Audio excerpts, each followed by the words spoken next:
is Jalen Rose. I'm David Jacoby. We are Jalen and Jacoby. Jalen, what is it that we do? We make sure that we give the people what they want. In a draft that promised to be full of trades and surprises, it kind of wasn't. Anthony Edwards went first to the Timberwolves as most expected, and then with the second pick, the Warriors picked James Wiseman, which is interesting because they got some very bad news yesterday. Klay Thompson has what looks to be serious lower leg injury. Jalen, what do you think about Wiseman at 2 and the Warriors' future with this news about Klay? I believe Wiseman was the correct choice for the Golden State Warriors because one of the things they needed, and we highlighted that on this show, is height. Someone that has the ability to do rim runs, block shots, and just give them that presence down low. And so I believe, regardless of the Klay news, that ultimately Wiseman was the correct choice for the Golden State Warriors at number 2, because he's not going to change, or whoever they draft isn't going to fix the dynamics of, without the Splash Brothers, the Golden State Warriors become one of the teams that hope to make the playoffs in the Western Conference versus a contending team if he's healthy. Absolutely. I mean, obviously, it's never good news when someone gets injured, but this is particularly heartbreaking because Klay was battling back from a previous injury. The Warriors had such hard luck last year. I predicted that this would be the largest turnaround of a winning percentage and record from one season to the next. But without Klay, all of that is in jeopardy. We wish him the best, and we hope there's some good news coming out of the Bay Area, but it does not look good at this moment. Moving on in the draft, our guy, who I consider to be the best prospect in the draft, someone who you did a great sit-down interview with, LaMelo Ball, went number 3 to the Hornets. What do you think about that fit and what he brings to Charlotte? You know how much I stress this, family. It ain't necessarily where you go. It's when you get there. And I think this is a terrific landing spot for him because Graham became a playmaker for Charlotte last year. Now both of those guys can handle those responsibilities of ball handling, creating. You have a couple of bigs that are finishers in P.J. Washington and Miles Bridges that are going to benefit off the pick and roll ability of LaMelo Ball. And then just playing in Charlotte, hopefully he becomes a superstar caliber player that now creates some relevancy in that market. I like this for him because it gives him a lot of room to breathe. They've got Terry Rozier and, as you mentioned, Graham in the backcourt, but he's going to find some minutes there, and he's going to get some time to really shine and sort of like not be in the confines of an offense with a lot of scorers around him. Hopefully this will work out for him. I'm predicting big production from him and a Rookie of the Year because he is, as you mentioned, such a good spot for him. Now, Jalen, as the night went on, there was a couple things that were interesting, but who are some picks a little bit later on in the draft that you really liked? I'm going to start with mine, Cole Anthony to the Magic. Now, you remember coming out of high school, Cole Anthony was ranked one of the top players, and I think much like it's one of those players that slipped because of an injury in college. However, he is going to produce really, really well. I love him in Orlando. Who did you like later in the draft? I love Cole Anthony. Shout out to my brother Greg, his father. I believe this draft was unique overall, Jacoby, because when you look at the lottery, you don't see players from Duke and Kentucky and UNC and Kansas. My sleepers, one in the East, is the Atlanta Hawks and what they were able to do in the draft, but also in the West, Jalen Smith of the Phoenix Suns. We talked about Chris Paul to go with Devin Booker and the young wings that they have along with Ayton. But that young man right there is going to bring a level of physicality and also shooting to the big man spot in Phoenix. Both of those squads, to me, Phoenix and Atlanta, are both teams in their conference that did not make the playoffs this previous year that I anticipate now, based on how they drafted over the last couple of years and the development of the players on their roster, will firmly entrench themselves into the playoffs this year. And both Smith for the Suns and Okongwu for the Hawks enter a position where they're not going to be asked to start and take the load because they've got Ayton in Phoenix, and then they've got Clint Capella, who a lot of people forget is on the Hawks. He just didn't play last year and didn't go to the bubble, but they come into really good situations. Those are our three sleepers, but there's other things that happened around the draft, but not necessarily in the draft. There's a lot of movement on the roster of the Philadelphia 76ers. We all thought that Al Horford had an untradeable contract. Well, guess what? That's not the case. He was traded to OKC for Danny Green. They also made a move and got Seth Curry. They're adding Green and Curry some much-needed shooting to the 76ers. What do you think about their moves last night? The Sixers had a terrific night. I agree with you. And one of the things I must do is bring a level of objectivity to this game. And Daryl Morey is well liked amongst multiple people who do what we do for a living. I could probably say he's done better so far with the Sixers than he did his entire time with the Rockets. How about that, Jacoby? Because if you look back at what he did in Houston, that situation is actually a mess. And they lost their head coach and Mike D'Antoni. As opposed to the Philadelphia 76ers, you talked about freeing that salary cap space with Al Horford, trading Josh, getting shooting as Seth Curry. Danny Green is a 3-and-D kind of guy with championship level experience. But anything that takes place in Philadelphia ultimately is going to hamper. Anything that takes place in Philadelphia is going to be predicated on two people.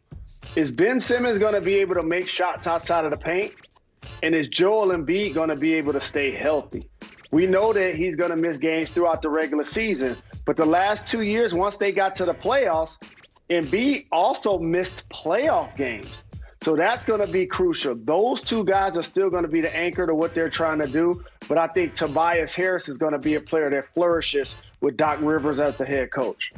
Well, Doc Rivers famously had Austin Rivers on his roster, and now he's got Seth Curry, who most people know, but some may not, is Doc Rivers' son-in-law. So he's now had his son and now his son-in-law on his team in the past handful of years. I really think that when you look at the Sixers roster, one thing that they are missing is shooting, and they get that with Green and Curry. I really think that was smart for them. And Richardson sort of played great in Miami, and when they acquired Richardson, I really thought that he would be a 3-and-D type player. Didn't really work out that way in Philly, and I think that they did some good moves here. But one thing we need to mention is what Sam Presti is doing in Oklahoma City. Just look at the picks that this man has amassed. Just look at all these picks. For the next 5 years, they're going to be drafting, if they keep these picks, so many first-round picks. All I know is this, is the Oklahoma City G League team is going to be the best G League team in the history of the G League. If I was on the G League roster right now, I would be very concerned about all the first-round picks that are coming into the system. One thing I want to say about Daryl Morey and Sam Presti, both of those guys, again, are terrific general managers. And you're going to hear a lot of people parrot the Oklahoma City Thunder having all of those draft picks. But here's what I'll say to you. What would you consider success with those picks? Because I've looked at their team over the last decade, and I don't believe any of those guys are going to be better than Kevin Durant, Russell Westbrook, James Harden, Paul George, Victor Oladipo. So what are we calling success in OKC? So what are we calling success in OKC? So you and I both know that draft picks are overrated and picks don't play. Success to me is trading those picks for superstar players. That's success if you're the Oklahoma City Thunder. You shouldn't be drafting any of those picks. Just like you amass those, they call them trade assets. Use those assets and turn them into actual established players. That would be success for those picks for Oklahoma City. Now, we do have to mention that the Sixers did draft guest on our show, Tyrese Maxey. So they added Curry, they added Maxey, and they added Green. Shout to Tyrese getting drafted right here. I think that was part of the good night for the 76ers. If I'm a Sixers fan, I definitely feel better today than I did about my team 48 hours ago. Shout to Tyrese Maxey. Now, something else happened. There's all this trades and roster changes and draft picks, but quietly in the background, Bogdan Bogdanović, one of my favorite players, was all ready to do a sign and trade and go to the Bucks, and that along with bringing in Drew Holiday was supposed to solidify Giannis and maybe entice him to sign the max extension. Well, guess what? Bogdan Bogdanović was like, yeah, the whole sign and trade that you set up, there's the sign part that I have to do that I'm not doing. He's now going to enter free agency. What do you think the implications are for the future of Giannis and the Bucks that Bogdan might not be on the roster? I feel like this deal eventually gets done, Jacoby. It's just him saying, hey, listen, I know that we have an opportunity to do a sign and trade, but if I open up my free agency to other teams, I might be able to get more cash. That's basically what this sounds like to me, him trying to make a business move, but I'll be surprised if he doesn't ultimately end up with the Bucks. Jalen, you are watching ESPN, but sometimes on this show, we turn into the Cardinals News Network. And there is big news because the Cardinals play Thursday night. They don't just play anyone. They play division rival Seattle Seahawks. And let's talk about Kyler Murray, our guy, because he has now supplanted Lamar Jackson as the best running quarterback in the league with the plays he makes with his legs. Jalen, what do you think about Kyler's mobile ability? The ultimate dual threat. He can throw a bomb, and he can also run with the best of them. And it seems like he's getting a rushing and a passing touchdown in every game. And they've done a terrific job when you draft a quarterback #1 overall to try to make it as comfortable for him as possible. They got him Cliff Kingsbury, somebody that was going to run an offense that he's familiar with. They have Christian Kirk, somebody that he played with previously. You go out and get DeAndre Hopkins. You keep Larry Fitzgerald. You try to create a run game that's going to be consistent on a weekly basis. And so now Kyler can just go out there, Jacoby, and do his thing. And it's been spectacular to watch. And D-Hop is, in my opinion, and his, the best receiver in the league. But I'm glad you mentioned Christian Kirk, because you're watching these Cardinals games, Christian Kirk can really take the top off of a defense. He is so fast, and D-Hop, rightfully so, gets all the attention. But without Kirk, you have to wonder if D-Hop is open all the time, because it seems like he can get behind the secondary whenever he wants. Big shout to Christian Kirk, who's been a little bit overshadowed by D-Hop. But we see you here on Jalen and Jacoby. Now, Jalen, it is time to talk about the Seattle defense, because they're not just bad. They are historically bad. Look at these numbers for the Seattle defense. They're shocking. Jalen, what do you think is leading to this poor performance from Seattle on the defensive side of the ball? A long way from the Legion of Boom. And that poor defense possibly is going to cost Russell Wilson and its explosive offense an opportunity to do some big things this year, Jacoby. When you look at it on paper, and a defense that has Bobby Wagner and Jamal Adams obviously has dealt with some injury, you would believe that they'd be substantially better than that. And so you hope to see that improve if you're a Seattle fan, if they're planning on doing anything substantial this season. Well, remember, let Russ cook? Well, they let Russ cook, and he's turning the ball over. He's been plagued by turnovers. Live from Pier 17 in the South Street Seaport, and brought to you by Chase. Welcome back to Jalen and Jacoby. Jalen, it's time for one of our signature segments. Time for Soft Move or Boss Move.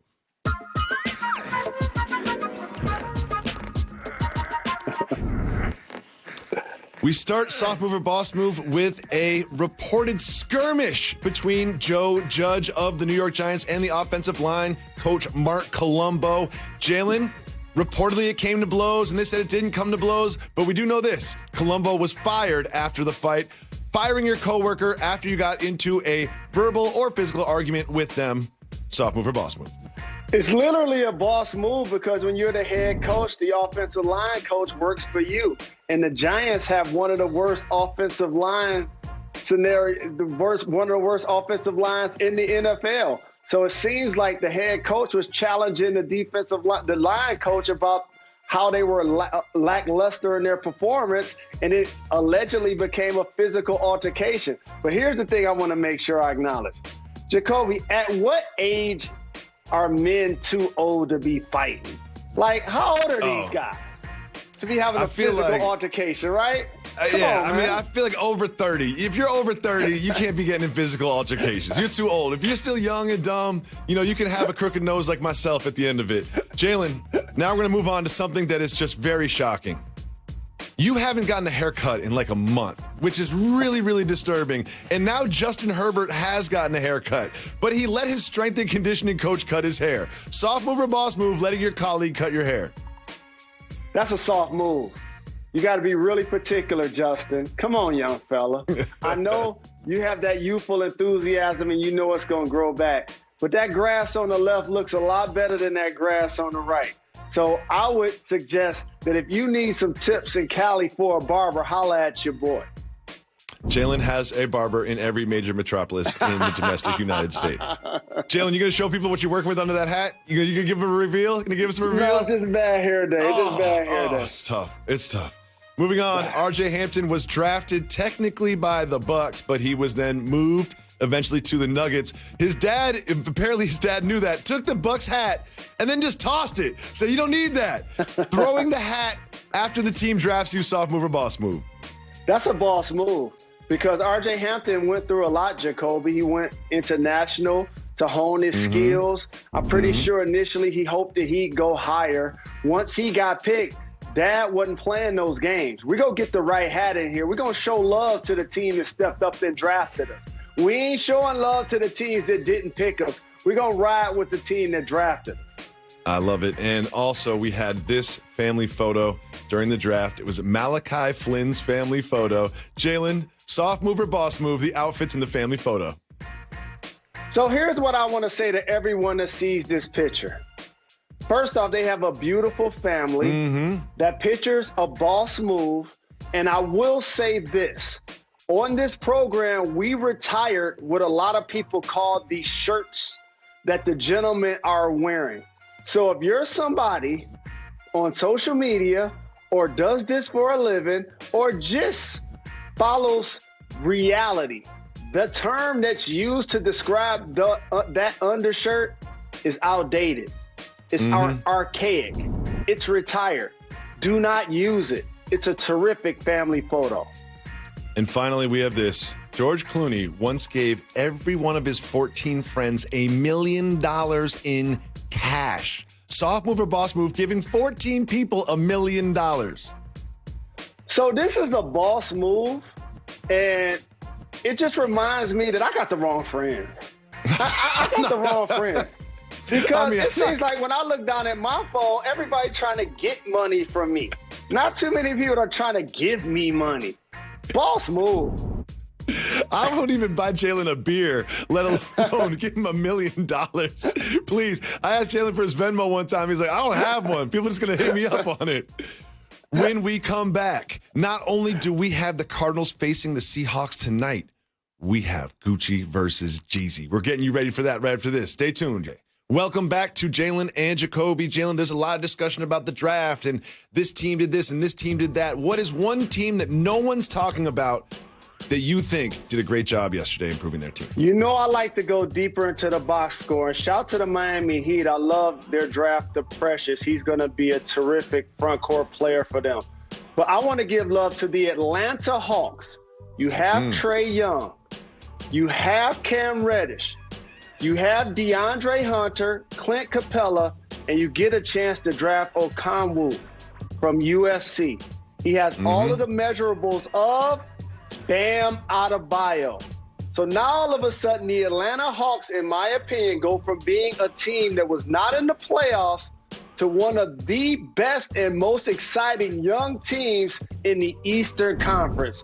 Shout to the Atlanta Hawks. They're doing a terrific job building their roster. They really have. And people forget about Hunter and Reddish because there were so many other people that sort of overshadowed them in their draft class, but they're developing well. And you've got Young, Okonwu, and Collins, and Capella. They really have a nice nucleus down there. They have a lot of players in their second or third year ready to make the leap. Jalen, there's a big game tonight between the Cardinals and the Seahawks, but there's also another face-off that we need to discuss, and that is the versus battle between Gucci and Jeezy. This is the first versus battle where there's like real bad blood between the combatants. What do you expect from the battle tonight?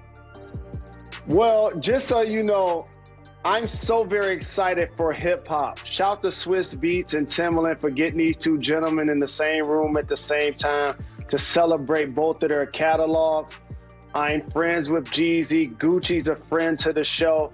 I'm just happy that we're going to get a chance to celebrate this trap music tonight. Atlanta, stand up. It's all about celebrating the catalog, representing the ATL to the fullest. Peace up, A-Town down. Jalen, I know you spend a lot of your time focused on the NFL and the NBA and the sports world, but I know you also spend a lot of time doing potential versus battle matchups. What is a versus battle that you want to see happen in the upcoming weeks? So that's a controversial thing, David Jacoby. But here's what I want to say. I want to get Busta Rhymes and E40. That's who I want to see. Busta Rhymes and E40. Both of those guys go deeper into the catalog with their bars. And also they have such longevity in the game in unique styles. Both of those guys I want to see get celebrated. Enjoy the football game tonight. We will be back tomorrow at 2 p.m. on ESPN to break it all down. Also, don't forget to subscribe to our podcast. We always have exclusive content on the podcast. You're far too...